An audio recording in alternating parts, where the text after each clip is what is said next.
Hello and welcome back to Filmfaker's Commentary with your friends from Superliminal Films. That's right, it's Dan, and I'm making a reappearance for this a very special episode. Why is it very special, you ask? Well, because I'm back, and it's a three-hander today. You got Dan, you got Jayrod, and you got Max. Say hello, boys. I have more than one hand, Hello, boys. like the 5/5 of Uh, science. that's true. And so we're going to talk about a scene that holds a special place in my heart, and I know Max's heart. I'm assuming probably Jared's heart as well, It was my and in the idea. heart, Hurts too. and in the heart of everybody who loves science fiction. If you have seen the title of this video already, you know that we are going to be watching the chestburster sequence from Alien.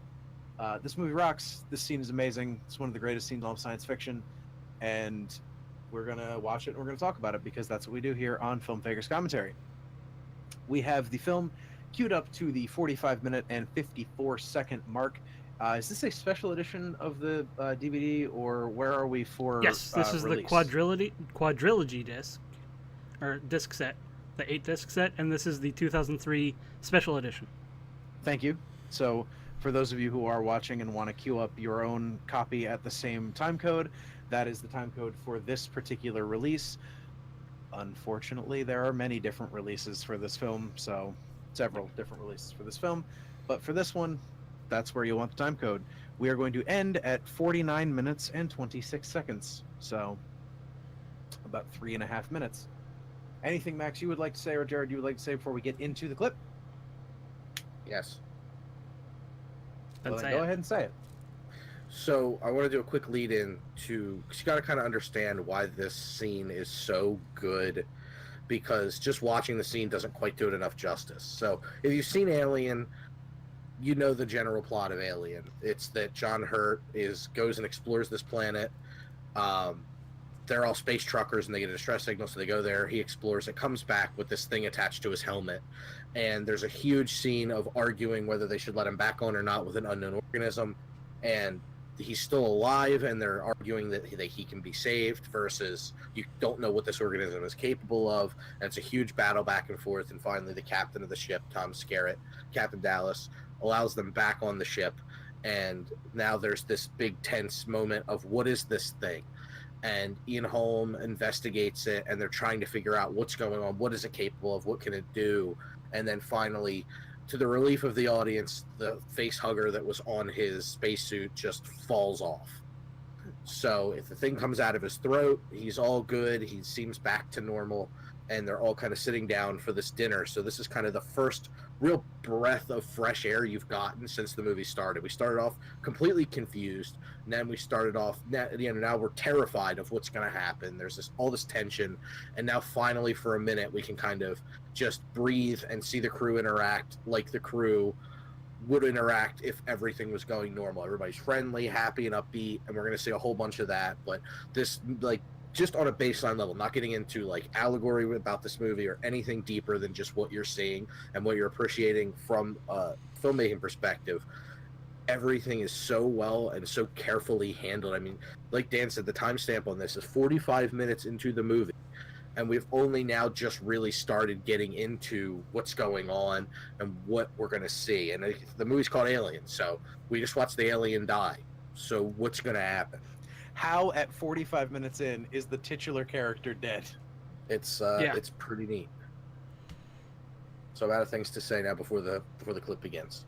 Well, then, Jared, Max, if you guys are ready, let's push play. The clip begins. And the cast of this movie is tremendous. And this is like I said, the first real interaction you get to see amongst the group. Yeah, and the cast is incredible. Like, there's not a person on screen in this movie who isn't astounding. Yeah, everybody, showstopper. Yeah, they all do so Yeah. well in the role that they were given. It's great. Like, It's awesome. this is one of the first film figures we've done in a long time that I just want to kind of sit back and watch instead of talk about. I mean, this scene is all inspiring. It's the ship's lived in, these characters are lived in. You can tell they've been traveling with each other for a very long time, and this is pretty much their life. Like, there's nothing weird about it. They're not treating the setting really weird, which is like this weird padded area. Like, none of this is weird to them. This is all just life to them. Yeah, and it's just like I'm rolling a cigarette.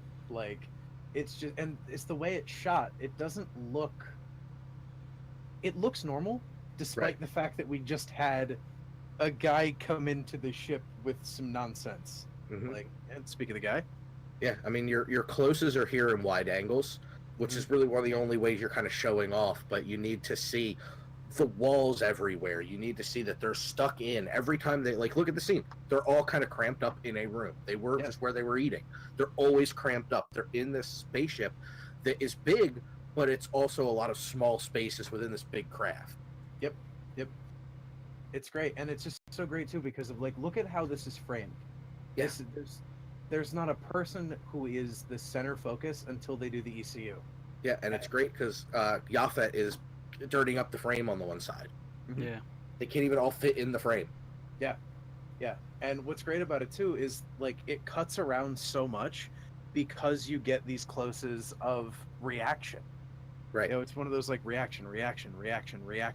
It's great. I mean, Sigourney's hair's hitting instrumentation. I mean, like it's all so tight. Your point that it feels lived in is absolutely cogent. Like, if in this, like everybody just sitting around the kitchen table, you know, eating some space Cheerios, and Space salad kibble. and yeah, whatever else they're eating, and like it just looks so. And they look like a crew. Yeah. This is like the farewell and adieu ye old Spanish ladies scene in Jaws. Right. They're just hanging around, doing normal. Mm-hmm. For the first time. Yep. After 45 minutes of often frenetic paced nonsense, now we have some normalcy. Yeah, it's great. Everybody's just kind of hanging out, doing their thing. It's just, And you're making jokes, laughing. and then things start to go wrong. And he's got an upset stomach. And that's okay. It happens. You eat too fast. Yeah. I can't see this scene without thinking of Spaceballs. That's an Wow. accurate statement. We own Pluto. Hey, the super, the special. You get the special. Special. That's what I Change mine- ordered. Change mine to the soup. I love how I don't want to not eat. Like, I appreciate that we're talking about Spaceballs instead of this amazing sequence because look at the way that the physicality of the performers and like look at Yaphet. Oh yeah, it's great. Like- Look at John Hurt. Yeah, they're being so incredibly physical with one another. Oh yeah, Even, like Harry Dean in the background is having a tough time holding on. Well, Harry Dean Stanton, you know, rest in peace, one of the greatest actors of his generation. Yep. Oh, that looks so good. Yeah. Yeah. Their reactions are so genuine. And like just the squib blow looked amazing. It's brutal. Yeah. Oh god. Oh god. Yeah, it's her getting covered in blood is just so effective. And then just the puppet alien is so good. it looks really good. And the chrome teeth, like you don't know Yeah. what the hell to do. And they do an ECU on it, and it doesn't look like crap. No. That's how why you they know this decided to movie's do good. it.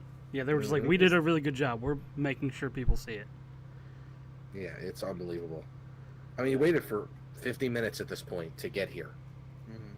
Like this scene has to pay off. If this scene does not work, this movie does not work. And that's why it's so, because not only does this scene fucking work, it, as you said in the beginning, it's one of the most impressive scenes in film history. Truly iconic stuff. Like easy for me Wild. to say, incredibly iconic cinema experience. Yeah, it's unbelievable. And I mean, here's like, it's just every part of it is so carefully handled, and it's so tight. Like that scene is not long, No, it's short. and every moment of, like, you just want to, like, it's just like, finally, like, let me shake some of this off. Let me get to know these people. No, we're still in hell. No, yeah, it's awful. Like this is terrible. Oh my god. I'm This in hell. movie's so good.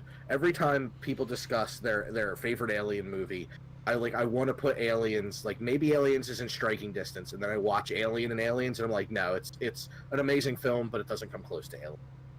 Yeah, this movie's great. So that's going to be Filmfaker's commentary. Make sure you check us out, www.superlunafilms.com. Facebook, YouTube, Twitter, Twitch, Instagram, Duck Press, Fruit Array, Bumble, Peach, all the places you're social on the internet. We are social on the internet. Say goodbye, folks. Goodbye, folks. Mother, you bitch.